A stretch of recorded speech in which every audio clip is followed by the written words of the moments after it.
পশ্চিমবঙ্গের সমস্ত চাকরি প্রার্থীদের মাথায় এখন যে কয়েকটি শব্দ সবচেয়ে বেশি করে চলছে তা হলো বেকারত্ব, ওবিসি সংরক্ষণ এবং চাকরির পরীক্ষা না হওয়া, হতাশা।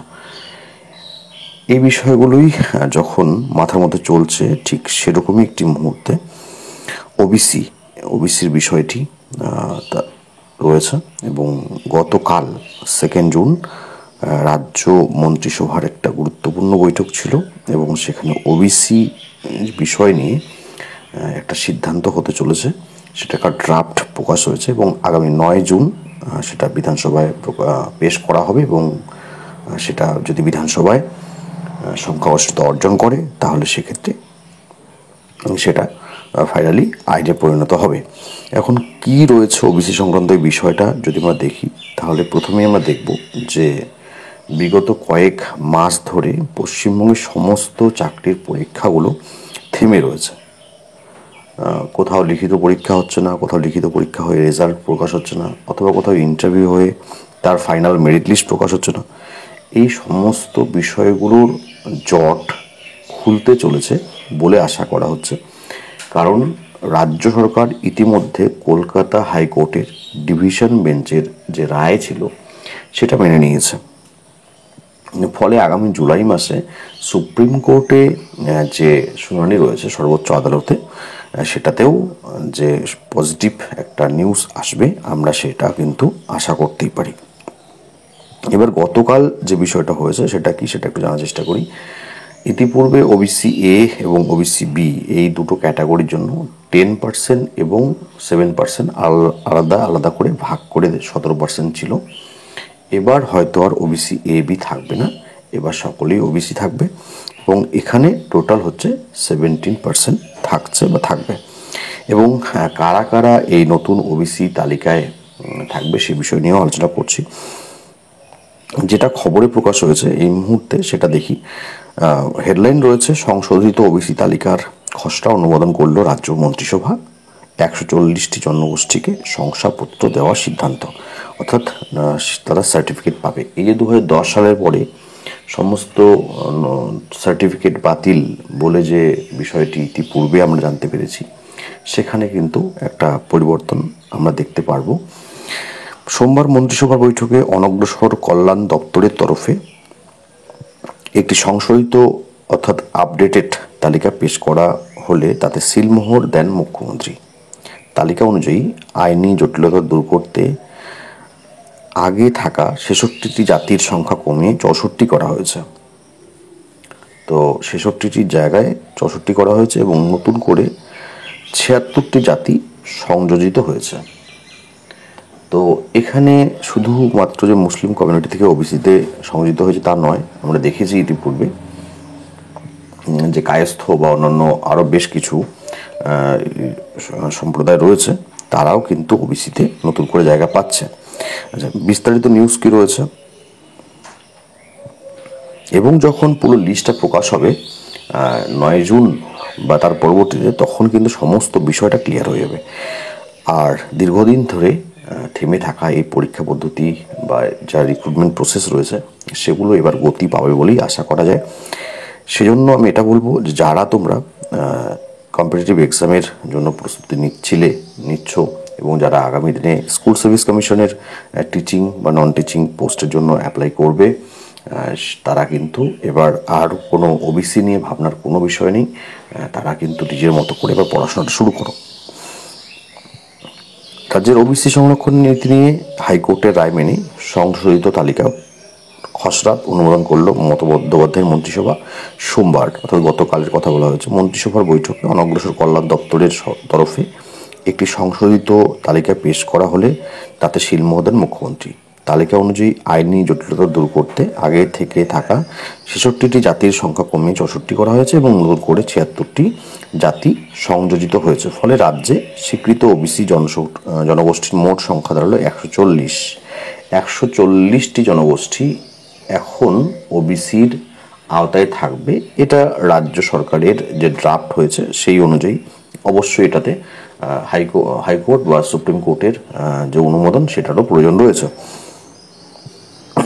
আচ্ছা, বলা হয় 140টি জাতিকে ওবিসি সংরক্ষণ তালিকায় অন্তর্ভুক্ত করে রাজ্য মন্ত্রিসভার সিদ্ধান্ত নেওয়া হয়েছে। ওবিসি তালিকাভুক্ত সম্প্রদায়ের মানুষের পক্ষ থেকে মাননীয় মুখ্যমন্ত্রী বন্দ্যোপাধ্যায়ের এই সিদ্ধান্ত ঐতিহাসিক। যাই হোক, এটা আলাদা একটা বিষয়।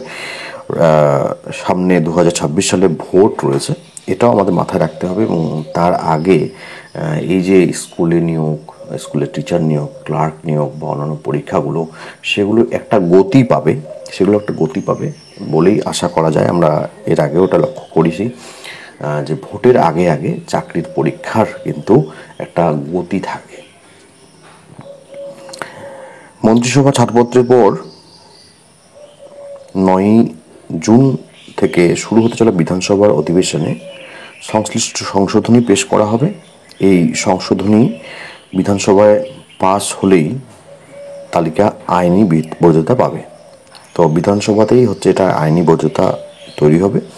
ওবিসি সংরক্ষণের বিষয়টি আদালতে বিচারাধীন থাকায় একাধিক ক্ষেত্রে শূন্য পদে নিয়োগে দীর্ঘদিনের অচলাবস্থা দেখা গিয়েছে। আর বিধানসভায় এই তালিকা অনুমোদনের পর তা দূর হয় কিনা সেটা নিয়ে কৌতূহল রয়েছে। কলকাতা হাইকোর্টের গত বছরের একটি রায়ের প্রেক্ষিতেই এই পদক্ষেপ বলে সরকার সূত্রে জানা গিয়েছে। এই রায়ে হাইকোর্ট 2010 সালের পর রাজ্যের, এই জায়গাটা ভীষণ ইম্পর্টেন্ট, শুনে নাও। এই রায়ে হাইকোর্ট 2010 সালের পর রাজ্যের দেওয়া সমস্ত ওবিসি সার্টিফিকেট বাতিল ঘোষণা করা হয়েছিল। 2010 সাল থেকে 2012 সালের মধ্যে পশ্চিমবঙ্গ সরকার 77টি সম্প্রদায়কে ওবিসি তালিকাভুক্ত করে, যার মধ্যে 75টি ছিল মুসলিম ধর্মাবলম্বী। এই অন্তর্ভুক্তি নিয়ে বিতর্ক সৃষ্টি হয়। কলকাতা হাইকোর্টে 2024 সালে মে মাসের রায়ে ওই অন্তর্ভুক্তিগুলিকে অবৈধ ঘোষণা করা হয়েছিল, তখন বাতিল করে দেওয়া হয়েছিল। আদালত সেই রায়ে স্পষ্ট উল্লেখ করে যে এই সম্প্রদায়ের ওবিসি তালিকায় অন্তর্ভুক্ত করার পিছনে ধর্মীয় মানদণ্ডই প্রধান ভিত্তি ছিল, যা সংবিধান সম্মত নয়। হাইকোর্টের এই নির্দেশের ফলে বাতিল হয়েছিল 12 লক্ষ ওবিসি সার্টিফিকেট। তবে একই সঙ্গে হাইকোর্ট জানিয়েছিল এই সার্টিফিকেট ব্যবহারকারী যারা ইতিমধ্যে সুযোগ পেয়ে গিয়েছেন, এই রায়ে তাদের উপর কোনো প্রভাব পড়বে না। সেই প্রেক্ষিতে রাজ্য সরকার নতুন করে 140টি জাতিকে সংরক্ষণের তালিকায় অন্তর্ভুক্ত করার সিদ্ধান্ত নিয়েছিল। এবং এ বিষয়ে আমরা জানি যে সুপ্রিম কোর্ট রাজ্য যখন নতুন করে সমীক্ষা করতে ছিল, সুপ্রিম কোর্ট তাতে মান্যতা দিয়েছিল যে হ্যাঁ, আপনারা নতুন করে সমীক্ষা করুন, সমীক্ষার রিপোর্ট দেখুন, দেখার পরে বাকি সিদ্ধান্তগুলো পরিবর্তিত হবে। কলকাতা হাইকোর্টের রায়কে চ্যালেঞ্জ জানিয়ে সুপ্রিম কোর্টে আবেদন জানানো হয়েছিল রাজ্যের তরফে। শীর্ষ আদালত রাজ্য সরকার জানিয়েছিল নতুন সার্ভে শেষ করতে 3 মাস সময় লাগবে। ওই আবেদনের পরবর্তী শুনানি নির্ধারিত রয়েছে জুলাইয়ে। এদিকে হাইকোর্টেও সমীক্ষা পদ্ধতি ঘিরে 19 জুন ফের শুনানি হবে। এই সিদ্ধান্তের মাধ্যমে রাজ্য সরকার সামাজিক অর্থনৈতিকভাবে পিছিয়ে থাকা সম্প্রদায়গুলিকে সংরক্ষণের সুবিধা দিতে চায় বলে সরকারের একটি সূত্রের দাবি। তবে এই নতুন তালিকা নিয়ে রাজনৈতিক বিতর্ক সৃষ্টি হয়েছে ইতিমধ্যেই। এক্ষেত্রেও ধর্মভিত্তিক ভোট ব্যাংক তৈরি করার চেষ্টা করা হয়েছে বলে বিরোধীদের অংশের অভিযোগ। আচ্ছা, গত 6 মে রাজ্য সরকার নতুন করে ওবিসি সমীক্ষার বিরুদ্ধে দায়ের হওয়া মামলায় শুনানি পর্বে হাইকোর্টও কিছু প্রশ্ন তুলেছিল।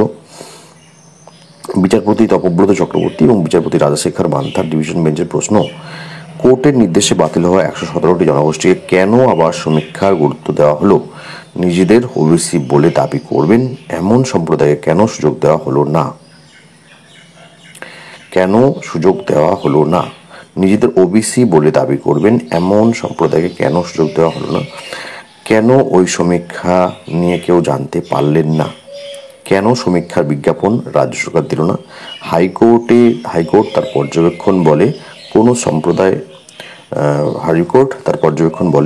কোনো সম্প্রদায় ওবিসি হিসেবে যোগ্য, অথচ তারা এই সমীক্ষার কথা জানতেই পারল না। তারা তো নিজেদের অধিকার থেকে বঞ্চিত হবেন, কেন সকলকে জানানো হবে না সমীক্ষার বিষয়ে? তো এর পরবর্তীতে রাজ্য সরকার থেকে বিজ্ঞপ্তি প্রকাশ করা হয়েছিল যে যারা ওবিসির তালিকাভুক্ত হতে চান তারা যেন আবেদন করেন, এবং সেই হিসেবে আবেদন করা হয়েছিল। এবং সার্ভে চলেছিল। গত 6 মে হাইকোর্ট নির্দেশ দিয়েছিল সমীক্ষা বিষয়ে গ্রাম পঞ্চায়েতের স্তর থেকে বিজ্ঞাপন দিতে হবে, সকলে যেন ওই বিজ্ঞাপন সম্পর্কে জানতে পারে তা নিশ্চিত করতে হবে। আদালত জানায় নির্দিষ্ট কোনো জাতি বা সম্প্রদায় নয়, রাজ্যের সকলকে এই সমীক্ষার অংশ নেওয়ার সুযোগ করে দিতে হবে। রাজ্য এবং স্থানীয় সংবাদপত্রে বিজ্ঞাপন দিতে হবে রাজ্যকে। বিজ্ঞাপন দেখার পর নতুন যারা ওবিসির আবেদন করবেন তাদের সহযোগিতা করতে হবে বিডিও এবং তার অধীনে থাকা অফিসারদের। তবে বিচারপতি চক্রবর্তী এবং বিচারপতি মান্থার বেঞ্চ জানিয়েছিল রাজ্যের করা সমীক্ষা এখনই হস্তক্ষেপ করা হবে না, তারা সমীক্ষা চালিয়ে নিতে পারেন।